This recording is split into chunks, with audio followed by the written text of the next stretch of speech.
इन नकली पंथों ने और यथार्थ भक्ति ना मिलने से मानव को कोई लाभ हुआ नहीं। परमात्मा के लिए भटक रहे हैं, अंत में उनका कोई वहां से राहत मिल नहीं रही, तो सभी ने दूसरा तरीका अपना लिया। लगभग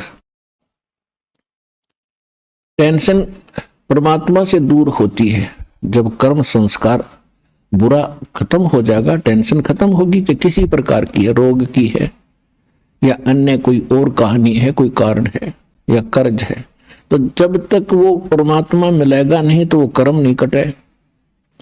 समर्थ भगवान नहीं मिलेगा तो कर्म नहीं कटेगा, पाप कर्म कटेगा नहीं, और पाप कर्म कटेगा नहीं तो टेंशन समाप्त नहीं हो सकती। तो वो ना साधना मिली, ना भगवान मिला हमारे को, ना कोई सा संत मिला कि उस ज्ञान को बतावे और हमारे इन पापों का नाश करावे। और जो महापुरुष जिसमें वो महापुरुष हुए हैं जिनको भगवान मिले, उन्होंने यही ज्ञान बताया जो दास आपको आज बता रहा है, और परमेश्वर ने यही ज्ञान बताया। लेकिन उस समय हम नहीं समझे उन महापुरुषों की वाणी को, उनके ज्ञान को, क्योंकि हम शिक्षित नहीं थे।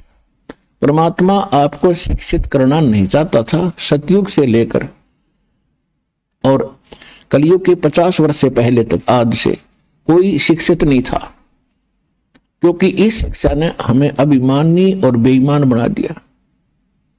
हम अपनी टेंशन समाप्त करने के लिए जो भगवान से तो राहत मिली नहीं, तो हमने किसी ने तो शराब पीनी शुरू कर दी, किसी ने धनी बनने के लिए रिश्वत लेनी शुरू कर दी, ये दूना पाप इकट्ठा कर दिया।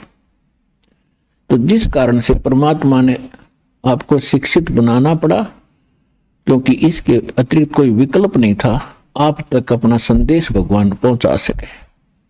ऐसी विज्ञान मालिक ने दी है ना, ये मनुष्य यही था 43,20,000 वर्ष है 4 युगों में, और 3 युग डालिए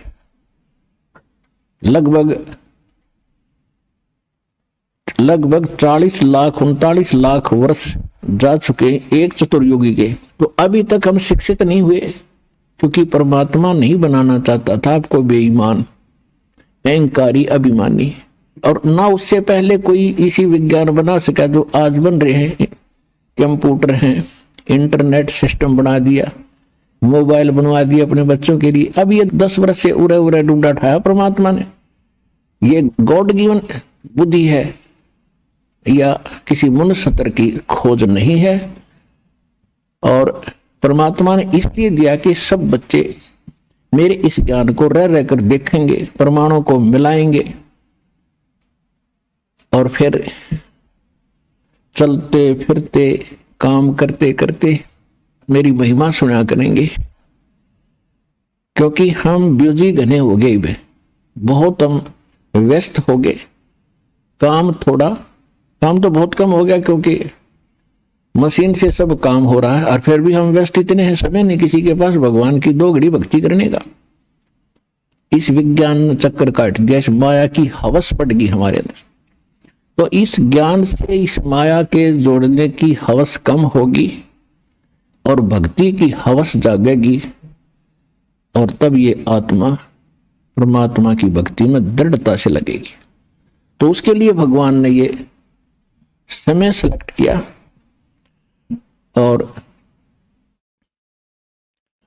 वो सच्चा ज्ञान, सच्ची भक्ति, यथार्थ भक्ति विधि आज इस दास को उपलब्ध कराई।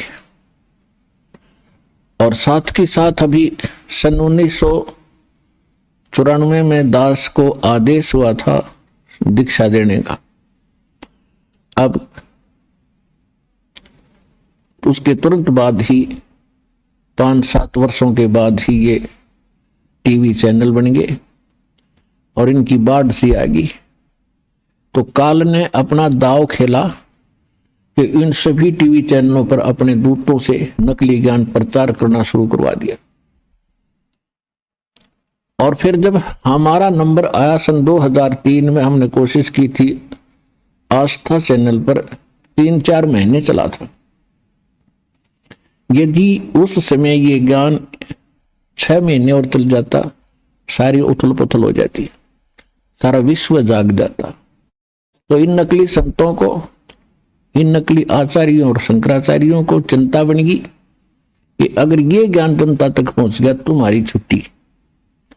ये तो इससे सिद्ध है कि ये लोग भगवान नहीं चाहते, न कल्याण चाहते किसी का, केवल स्वार्थ चाहते थे। तो वो एकदम हमारा बंद करवा दिया। कोई बात नहीं। उसके बाद ऐसा कांड करवाया, क्रोथा कांड, झूठ बोल के झूठा बदनाम किया। रामपाल निंदा करता है, वहां ऐसा होता है वैसा होता है। उनका उद्देश्य ये था कि इसको मिटा दे और तुम्हारी पोल ना पाट जाए और जनता का कल्याण ना हो जाए। उनका उद्देश्य यही है। लेकिन उस परमात्मा का वचन है कि ये ज्ञान पूरे विश्व में जाएगा, सारा संसार भक्ति करेगा। परमात्मा के बच्चे हैं, जो हमारा विरोध कर रहे हैं वो भी भगवान के ही बच्चे हैं, वो परमात्मा के बच्चे।